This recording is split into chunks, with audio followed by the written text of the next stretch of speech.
Hi there. I want to start by giving you an insight into one aspect of my experience with a back injury that I had a couple of years ago and the continuing road to recovery that I've been on.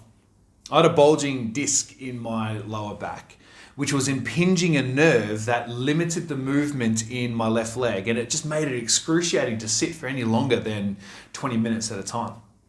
Eventually, I needed surgery, which significantly improved things. And then post-op, I started my rehabilitation to regain strength in my core and posterior chain. What I was expecting this process to involve, though, was completely different to what it actually did involve. You see, I thought I would be doing squats and lunges and deadlifts and sit-ups and bridges.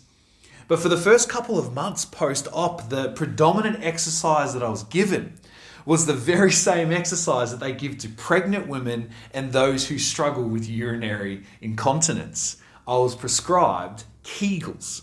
If you don't know what they are, they're basically, Kegels are pelvic floor exercises that strengthen the deep abdominal muscles in the body. These aren't muscles that anyone will ever see, but they're a crucial factor in building a strong support base for the rest of your body. And as I continued my physical rehab, I quickly learned that you can do Kegels without anyone else even knowing, like I'm doing them right now. But when I didn't do them, the external actions like squats, deadlifts, lunges, or core exercises, they were limited and ultimately never as good when the internal things weren't right. What I learned was that for me with my Kegels and my continued recovery post-op, was that what was happening externally was only ever as good as what was going on internally. Now that's a weird, but I think still relevant metaphor for the Christian life. Because the internal posture of our lives is ultimately what matters most, and it also determines what is seen externally. So here's a question. In light of that, what are the building blocks upon which our faith is formed and strengthened? And how does the internal posture of our lives reveal themselves externally through our behaviors and actions?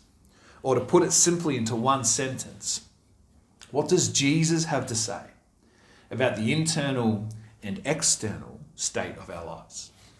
Well, this brings us to the next point of the Sermon on the Mount in this series that we've been in, The Way of Jesus.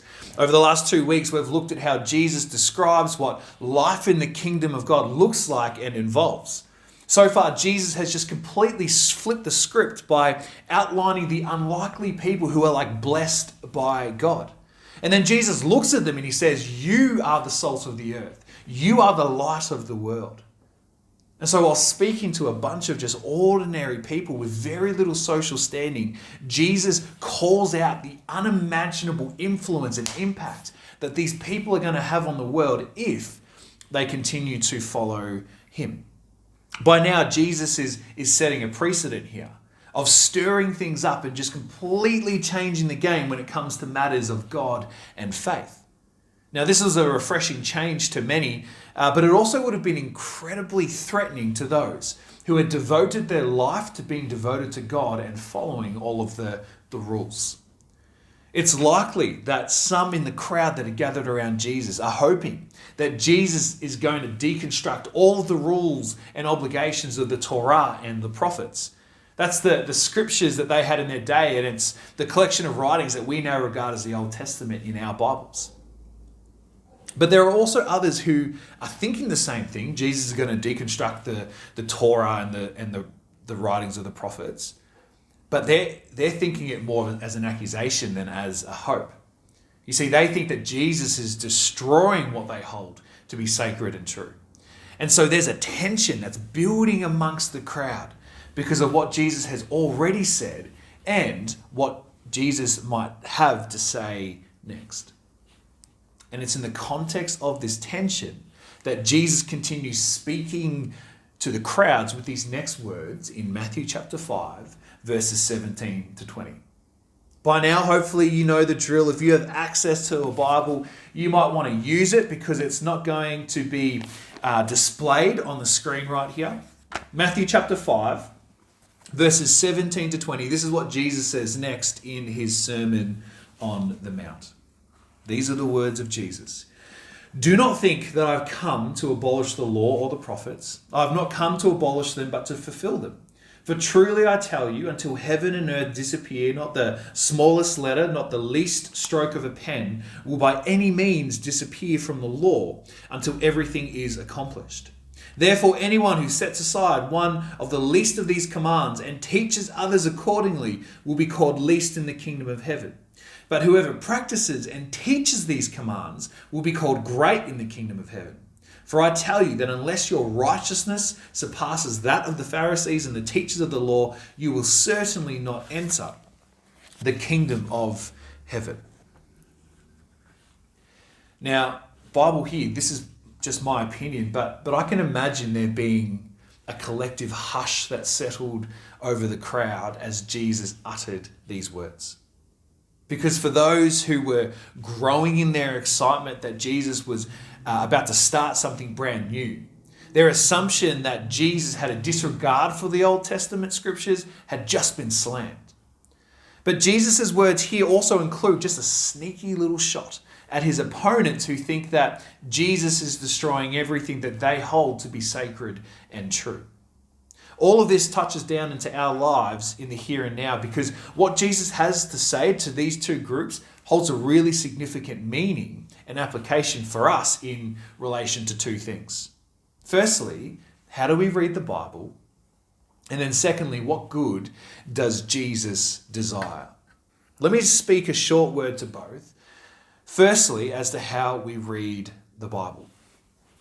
I wonder if you were asked whether there would be any difference in your response to these two questions. Firstly, what Bible do you have? And then secondly, what Bible do you read? The Christian thinker and writer Skye Jethani, he suggests that every Christian has at least two Bibles. First, there is the actual Bible, all 66 books of the Old and New Testament. And then there is the Bible that we read, what some might call our functional Bible. And it includes the sections that we regularly engage and seek to apply to our lives. This functional Bible is different for each person, but it contains some familiar gospel stories and parables, maybe some of Paul's letters, and potentially even a handful of Psalms. One of the reasons I think that this might be an accurate description of so many Christians, and maybe even for some of us, is because it can be easy to assume that it's possible to grasp and understand Jesus without needing to engage or understand the Old Testament.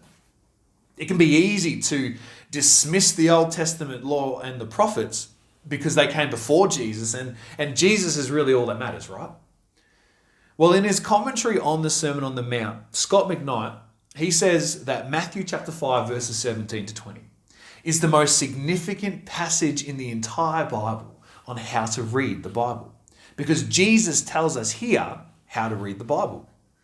In verse 17 to 19, Jesus declares that he did not come to abolish the law and the prophets, but instead to fulfill them. When you fulfill something, that doesn't mean that you finish it or that you throw it away, but rather that you bring it to completion. And so Jesus is identifying himself as what the Old Testament was pointing to all along, and he's going to bring it to completion. One commentary put it this way: everything that the Old Testament intended to communicate about God's will and future for humanity finds its fullest meaning in Jesus. This means that to understand Jesus, we must see him through the lens of the Old Testament. And to understand the Old Testament, we must read them through the lens of Jesus. Here's the big idea. Jesus is the key to the whole Bible. And we need the whole Bible to engage Jesus. So as we read the Bible, it's important that we have a balanced diet of old and new. It's important to read all parts of the Bible in conversation with Jesus about how what it says about him relates to and informs how we respond to him. So the question: how do we read the Bible? Hopefully with Jesus as the center of it all. Not disregarding what the Old Testament says, but rather regarding it in light of Jesus. And we're going to finish our time together with a practice that sets us up to do this very thing. But before that, there's one more important point that Jesus makes in this passage, which really links what has already been said with what is about to come. See, right after identifying himself as the one who fulfills all that the Old Testament requires and desires for the people of God, Jesus goes on to say that not a single dot or dash of what had already been written in the Old Testament was going to be diminished or erased. And so we should ensure that we don't diminish or erase it ourselves in our own lives.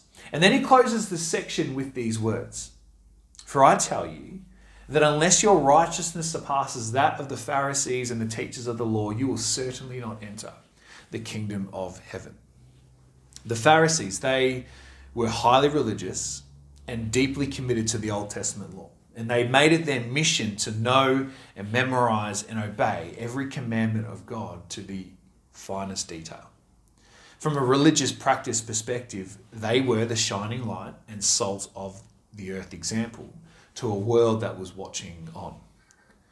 So making sense of what Jesus meant by this statement, that we need to be better than the best, would have been really confronting to those who first heard it. And it's really important in helping us unlock what follows in the Sermon on the Mount. You see, while the Pharisees were really observant and careful to ensure that they obeyed the outward and visible commands of God's law, their righteousness worked on the perception that if what you did externally was good, then obviously the internal state of your heart was therefore good as well. And this is a perspective that continues to be a danger for religious communities like here at Central, where we become fixated, or maybe we double down on adherence to external expectations of our behavior while giving little attention to the inward posture or state of our hearts.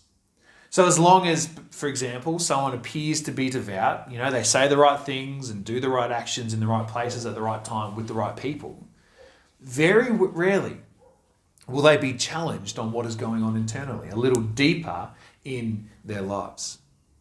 The danger behind this is that because of this tendency just to fixate on the external, the hidden or suppressed things like anger or greed or jealousy, bitterness, lust or pride, they typically go unchecked.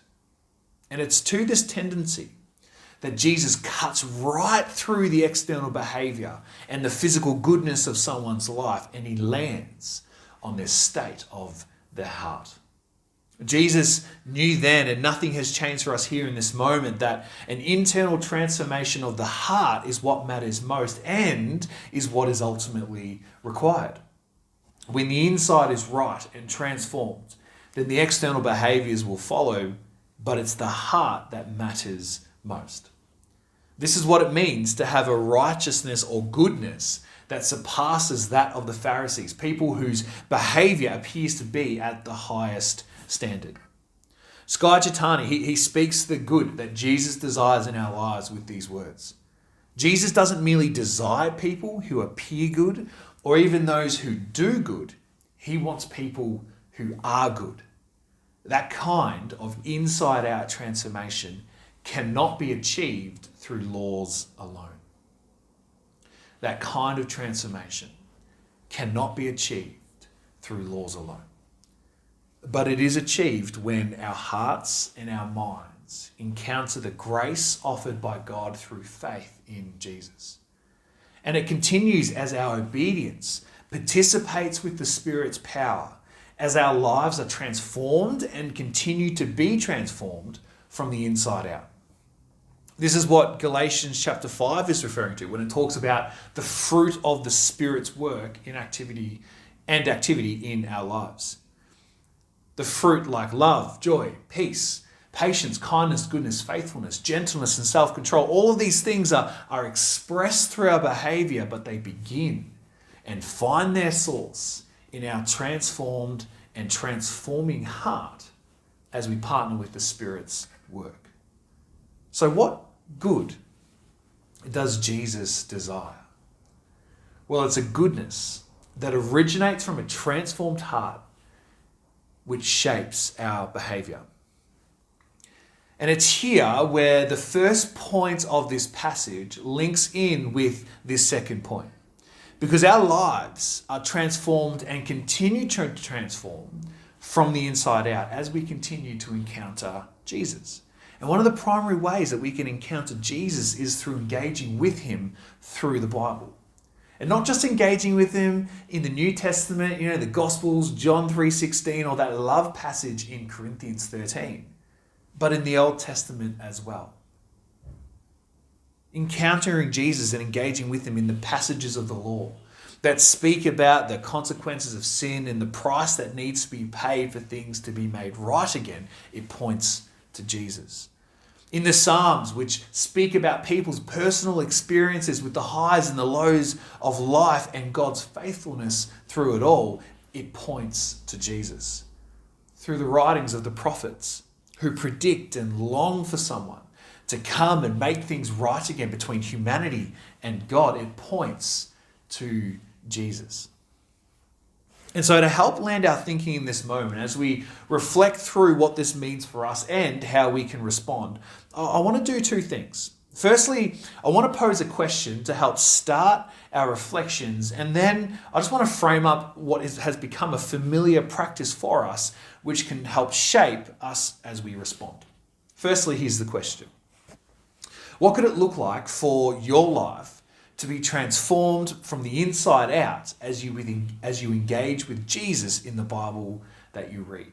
Whether it's you're currently reading one of the Gospels or New Testament letters, or you're camped out in Exodus or Ezekiel, what could it look like for your life to be transformed from the inside out as you engage with Jesus in the Bible you read?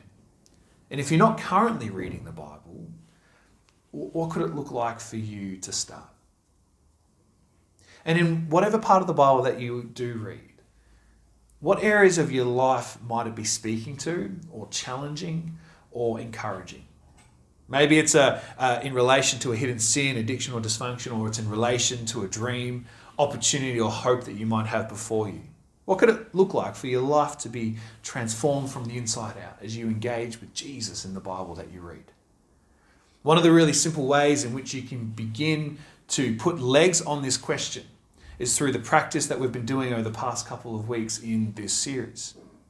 This practice helps us to listen to God speak to us through the passage of the Bible that we read, while at the same time clarifying what God might be inviting us to do in response. It's called Lectio Divina, and you can do it with 3 simple steps. This week, we're going to read through Isaiah chapter 53. It's this wonderful Old Testament passage that has some incredible things that point towards Jesus. So we're going to read through Isaiah 53 3 times and journal our responses as we go. The first time through, you can read it. I'd encourage you to read it out loud if you can. And then just ask God to guide you to one word or a phrase that points you to Jesus. And then the second time, read it through, and then maybe write out what you sense God might be saying to you through that one word or phrase. Like, what's it eliciting in your thoughts or in your emotions?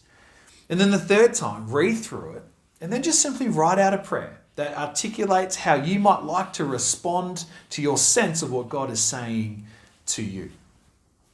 It should only take 10 minutes or so, and once you've done that, you might want to share how what comes out of the mix from this practice, or your initial thoughts on that question for reflection might be.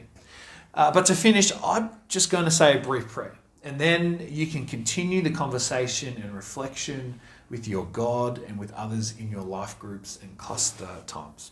So let me just close this out as we pray. God, I want to continue to thank you for the insight into the way of Jesus as we read it in the Sermon on the Mount. I'm thanking you, God, that you have given us in our moment right now a Bible that speaks to us and reveals more about who you are as it points us to Jesus. And so I'm asking that in this moment, as we do this practice and as we reflect on Isaiah 53, I'm asking that you might speak to us all where we're at and lead us to where you're calling us to. Give us wisdom to know how to respond, and I'm asking that you would give us discipline to follow through with that response. And I'm asking these things in the name of Jesus.